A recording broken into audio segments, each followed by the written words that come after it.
Have you ever thought that one little detail can change your life forever?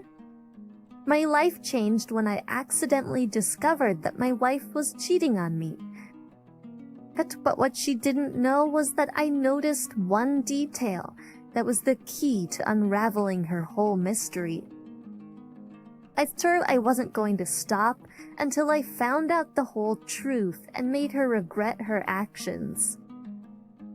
To define for me in this video, I will share with you all my story and how one little detail was the beginning of my revenge. I will try to tell you a story about how lines on the internet can not only glue but also destroy family life. I should say at once that it was not a matter of banal correspondence in social networks or anything like that. It turned out to be a lot more complicated than that, although I did find the end in the end. We got married with Sacy when I was in my early 30s, and she was 24. Sacy was looking for a job at the time and found one right under our noses. Distance, not far from home, specifically in my apartment where we lived, there was a 24-hour pharmacy kiosk. Sacy got a job there as a pharmacist. But unlike the pharmacies where she had been employed before, the salary here was a little higher. All because this place worked around the clock and the shifts were accordingly paid higher. I initially objected to such working conditions for a young wife, but I objected solely out of fear for Sacy's safety. When I got to their pavilion before her employment, I was reassured. Turns out their pavilion was securely locked from the inside at night. There were bars on the windows, and everything was sold from 10 p.m. to 8 a.m. exclusively through a small iron window. There was also a so-called panic button inside. Since I didn't see any other dangers for Sacy at the time, I gave the okay. She settled in there, but who knew that doors and locks could only protect against external trouble? But now onto the inside. One evening, a situation arose at our house. So what is it? My wife said to me and pointed a finger at the monitor. It was open correspondence with a colleague from my last job. She knew quite a bit about the subject in which we were now working with friends, and I often consulted with her and called her to work for us. Since it is not a question of deprivation and you don't ask a person, I sometimes, in addition to advice for decency, asked her how she was doing and how her health was, and all sorts of thanks for the help. My wife, partly because of her age, did not appreciate such correspondence and threw me a scandal. I explained to her what I had just told you, and the situation went away, but it turned out that only I thought so. Everything fell into place. We have a great life. My friend Az and I don't have any beef with each other. The day comes, friends call for our schnitzels, and as usual, tomorrow's business is unpredictable. No one knows when it will be free for sure. Well, when there will be an emergency. So here's a day free. That's it. Let's go, or then we will not get together. I agree and start packing. My wife asks me why I have a bag. Our girls are calling. Let's go too. I sincerely invited her, though rather abruptly, tomorrow. She agreed at first and began to pack. The next day, we have to leave at lunchtime, and in the morning, Assie declares that she needs to stay and work. It calibrated my wife's mood just in case, and she seemed to say without complaint, "Go, I will join you later." I packed up and left. I'm not going to tell you how to make jokes in a man's company. it was possible to do without any of this. I say this to the fact that this evening, well into the night, I was not on the phone with his wife. But once I texted her, she was as expected at work. The next day, I returned to the city, arrived, took off all my smoky-smelling clothes, and rushed to the shower. On the way out, as was my custom, I got on the scale, and there in front of my 90 kilograms flashed the number 70. Where did the 70 come from? It was definitely not my weight. But as I weigh 50, I weigh 90, but after the schnitzels, maybe 92. Where did the 70 come from? I must say that after the schnitzels, I was not thinking too much on this day and barely remembered Asi. And what is the number 70 there on the scales? I got the answer about my friend and went to sleep for at least an hour. This now I understand that before the schnitzels I weighed after showering, and after them too was on the scales, and respectively no one else could have weighed themselves during this short time. But this day my condition was not before the calculations. The next day my wife went to work again. As during the day before yesterday I was working an extra shift, but today it was my shift. All right, I drove her, and on the way back, I lied to myself with some snacks and was already going to spend that evening and night alone with the computer. Dabble in computer games, not more than an hour and a half a week, but it happens. When you don't feel like anything and you're tired, they can be quite distracting and help you disconnect. But anyway, I turned on the computer, pressed the keys I use in the game, and heard something crunch. I turned the keyboard over, crumbs fell down, but it was leftover chips. All right, I started my game. It was of course the race, and here I strained a little harder. Except expecting my car, which I use in the game, is not the way I left it. During this game, you could park right outside the house, and here it stands there, but not as I put it there for 5 years. Wife? No, it's definitely not her firstly. She was at work, and secondly, this game she does not know how to turn on. There's a whole algorithm, and she certainly did not suffer from love of games. There was a bad picture. Someone was in the shower and was on the scales. Why? Even if it was her and she came here only for a couple of hours, she ran to our shower and then to the scales, then took chips in her hands and urgently went to the races on my computer. Even though I was beginning to guess which version here was the best fit for the whole thing, I took one last chance. Hey Asia, I called my wife, but this friend of yours did not leave anything here, well, or maybe her child. If my wife had been more diligent, she would have heard such a question. She would have said that her friend had a son, or said she could not talk now, thereby gaining time to think.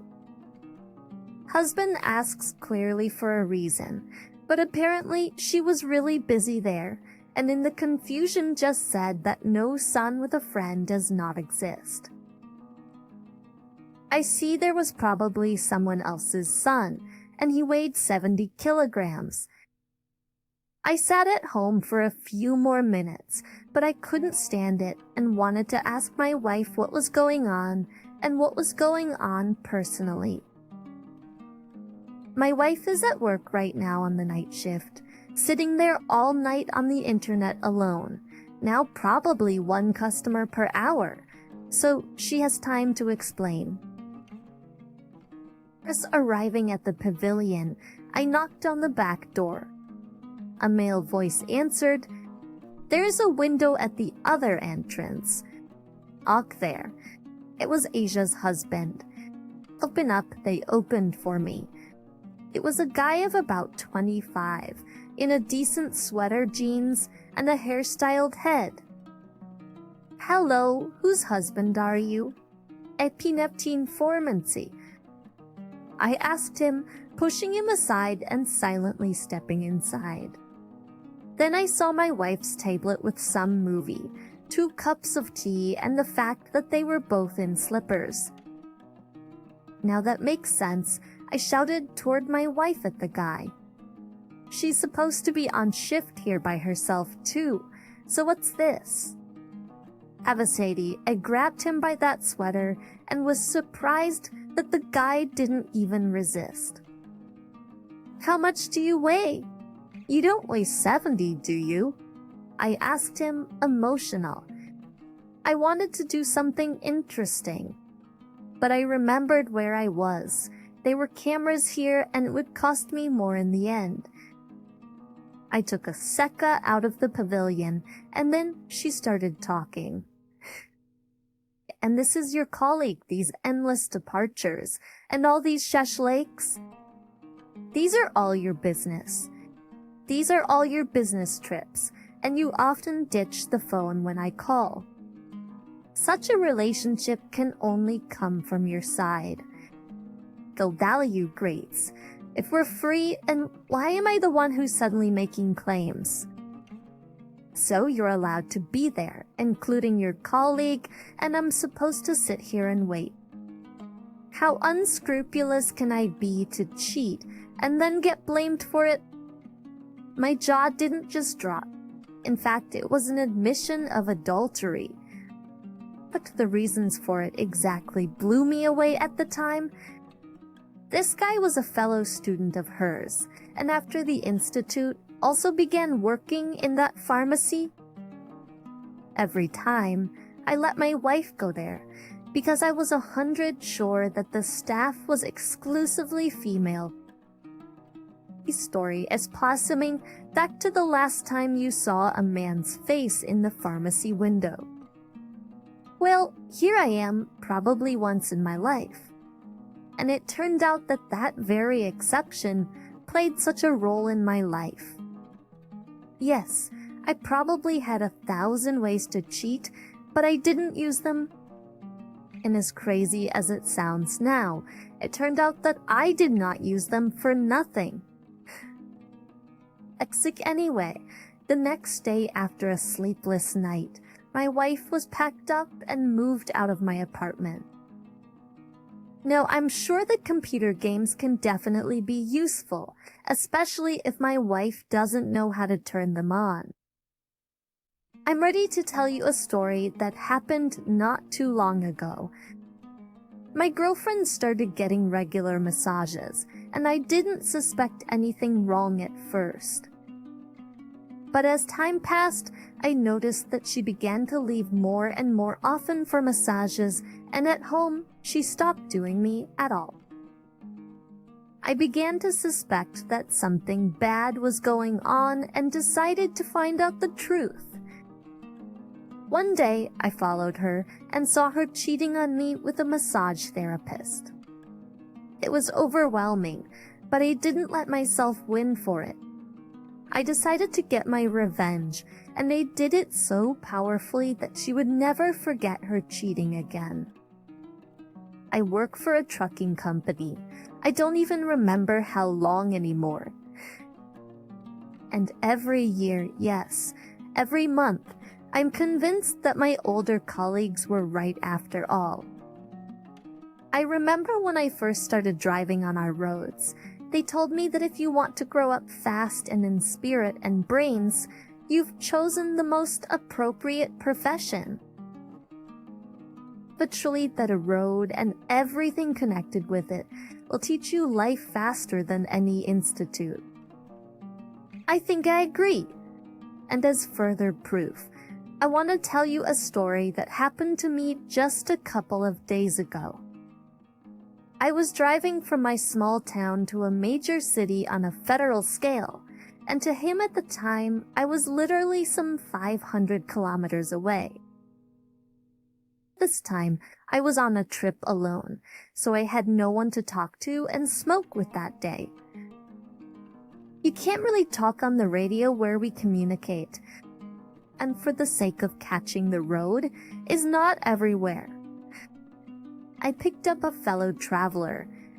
Actually, there was snow in the street, but the temperature was jumping in the minus then in the plus, and the road was mush as a result. I was going and going here in this mess. I looked at the right side, not far from the point on the sidelines, and saw a guy with a large bag. I started slowing down. He quickly ran up to my cab, which had passed him by about 30 meters, and I opened the door in front of him. "Where to?" I asked him. He named a major city, which I was also passing by. He asked if there was room for him, promised to pay me well, and so on. I looked him over. His clothes seemed neat. He had a good speech and a decent appearance, so I told him to jump in. He took his bag behind the passenger seat and left a small suitcase on his lap. He opened it, and I saw that it was not a big laptop. The kid turned out to be a local. His name is Stas. He is 28 years old, and he works as a computer guy. He's engaged in website design and, simply put, their development. We discussed with him his rather interesting work, had probably already traveled about 200 kilometers, and now we again had cellular connection. And then I actually paid attention to the little detail, which was the reason for this story. I saw that Aldi called on the phone and each time introduced himself as "Hello, Masha." This is stays, but with different additional words.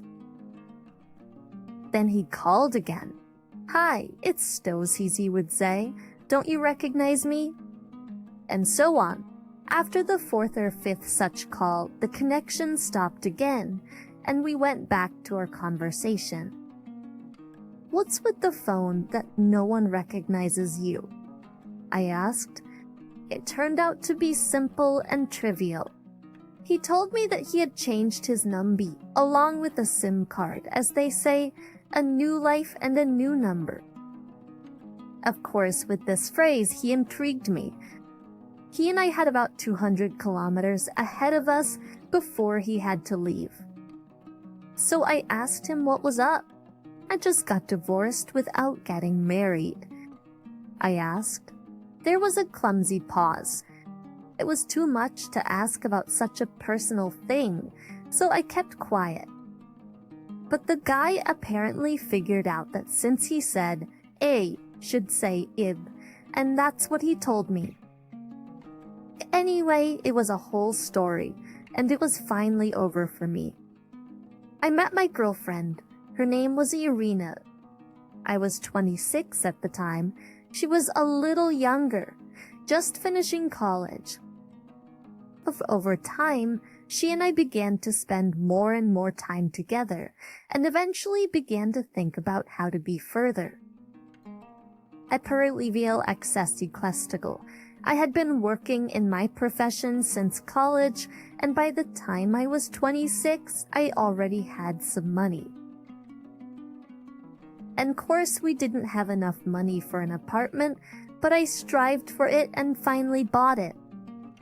Estaffield accoutrement, a one-room apartment, was a little bit in debt for what was mine. Hira and I moved there and basically began to live together. A year goes by, and I slowly got out of debt for the apartment, and I and Irina began to think about getting married. But I wanted to unwind to make a little more money so that after the wedding, we could go traveling and be husband and wife, not to live in poverty and so on. In general, not to starve. The issue with the wedding began to put off a bit, and Irina's mood literally changed by 180 degrees. And funnily enough, her work did not bring almost anything. We were kept fed and watered practically by myself. In short, I work, we and the company transferred to a remote location. And then everything. After that, we were like a cat and a dog. And if before I could sit with the project at work until 8, and even until 9, now I work from home all day. And so I can see when my fiancé leaves for her job, and when she's definitely coming home. And from the looks of her face, I can see that my presence in my own house makes her a little nervous, and maybe not a little. Orders for work became a little less, and accordingly, we had to pull up with her a little bit. Here's the news that she literally drove out of her mind, though she told you the truth, especially in anything, and did not need. In short, I gave her less money. If we are saving up for a good and bright wedding, I told her then we must certainly save up, not squander everything left and right. It's just say in general, I'll skip the intimate details of her apparent aversion to me. I'll tell you better how the end of it all began. Well, in general banal, she was a couple of times delayed after work. It was about 2 or 3 days apart. My questions, what about what, were met with a hostile response. And the overall climate in our relationship became even more negative than before. But then one day, she literally blossomed, cooked me something delicious, and in the evening came up with this question. Listen, but don't you want your future wife to be the most beautiful in the world and the cutest? Then she asked for money for fitness and massage, the more that now in a nearby fitness center there are discounts. Just in general, that night I apparently relaxed too much, and this is how I later returned the favor. I gave her money for a membership. She began to go to that fitness center in the evenings just for 2 or 3 hours, and she really began to plow through it with all her might. She would come in tired with a bruise on her arm and then on her leg. Well, you there, let's be careful. Maybe you there to hire a trainer? I naively asked her then. She was denying me. Yes, I am at half strength, and the bruises are not from sports. It's after. It's a massage. You remember, I called you that fitness center. So the massage there turned out to be one of the best in town, so I did not trade it for anything. So the days went by at the same time, our intimacy got worse. And then after training, then a million more reasons. But with time, her moods went back to being the same. Again, the complaints, all sorts of snorting and stuff. And then at one point, my back started hurting. I was working at the computer after all. I made an appointment with the doctor, but there was only an appointment for 8 days ahead, and I decided not to wait and endure a whole week. I went and had a massage in the same fitness center, which has long been going by the name Arena, and then came fully kaput. The administrator at the entrance told me with a happy face that they do not and never had any massages. There are dumbbells, soccer balls, and such, but no massage and none is expected. That's interesting. I thought at the time and looked on the internet at other places for massage. I went and did it there. I returned home in the evening and Irina was already at home. I wanted to ask her about the massage, but rephrased the question. Well, how is the massage? It's all the same there. It does not hurt. I asked her and got, of course, an affirmative answer. Everything is fine. I go to the same place and everything in this vein. SM18 teen as Kraverny. I was emotional, of course, showed her that there is no massage in the fitness center since its opening. Literally a day later, she did not show up at home and only called me. I was thinking, what did you and I say to each other yesterday? Will we get over it? And if we want to keep our relationship, we should live apart for a while. I think 2 weeks is a good amount of time. Don't you agree? I am a programmer, but I am not stupid. She had someone, but apparently she did not want to lose the comfort of me.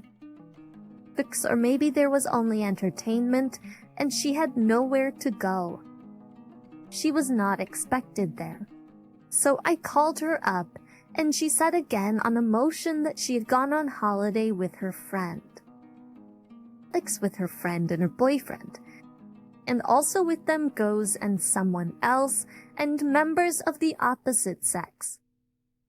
So the men are sponsoring the banquet, and the 2 girlfriends are guests. I see.